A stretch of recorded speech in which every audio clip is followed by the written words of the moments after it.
change your thinking, change your life. There is a quiet revolution that begins not in the world, but in the mind. Not the kind of mind that calculates, compares, and competes, but the deeper mind that interprets, assigns meaning, and constructs the reality through which we experience life itself. Spirituality at its core is not about adopting new beliefs, performing rituals, or escaping the material world. It is about awakening to the power of consciousness, the realization that the way we think determines the way we see, and the way we see determines the way we live. This is why the ancient spiritual insight remains eternally relevant. Change your thinking, change your life. At first glance, this may seem like a motivational slogan, but in truth, it is a profound spiritual law, one that governs not just our external circumstances, but our inner peace, our relationships, our sense of purpose, and our experience of reality itself. The world you see is the world you think. Every human being lives in two worlds simultaneously: the outer world of events, the inner world of interpretation. The outer world presents situations, success, failure, praise, criticism, gain, loss, love, separation, health, illness, but the inner world assigns meaning to these situations. One person loses a job and sees devastation. Another loses a job and sees opportunity. One person experiences criticism and feels attacked. Another receives criticism and feels guided. One person encounters change and feels threatened. Another encounters change and feels awakened. The event is the same, but the experience is different. Why? Because experience is not created by events alone.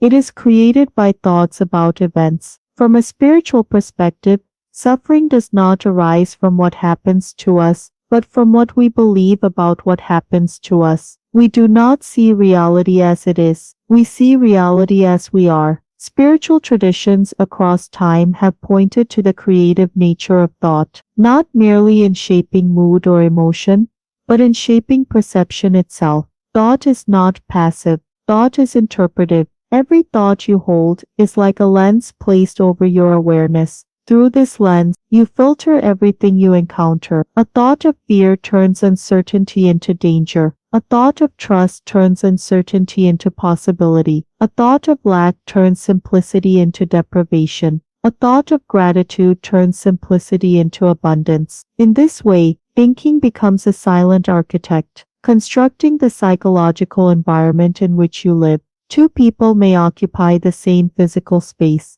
the same home, the same city, the same moment in time, yet inhabit entirely different realities. One lives in resentment, the other lives in acceptance. One lives in anxiety, the other lives in faith.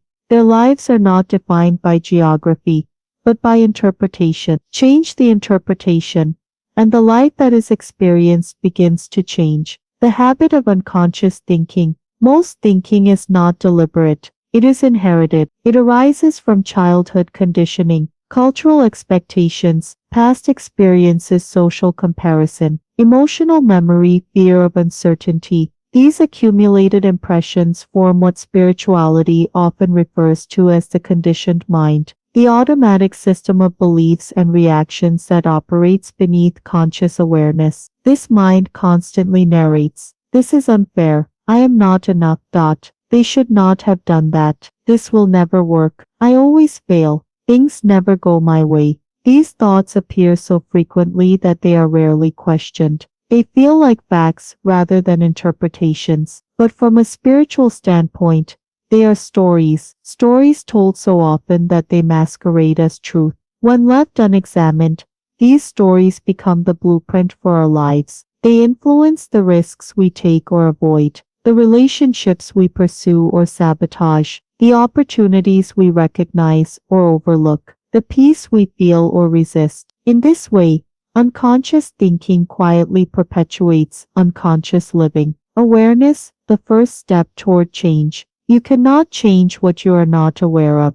This is why nearly every spiritual path begins with observation, meditation, contemplation, mindfulness. These are not techniques for becoming something new. They are practices for seeing what is already there. When you sit quietly and observe your thoughts, you begin to notice patterns. The mind anticipates problems before they exist. The mind replays past hurts as if they are present. The mind compares your life to others. The mind imagines rejection, failure, loss. You begin to see that many of your emotional experiences are not reactions to reality, but reactions to imagination. Anxious about something that has not happened, angry about something that is over, insecure about something that may never occur. This recognition is liberating.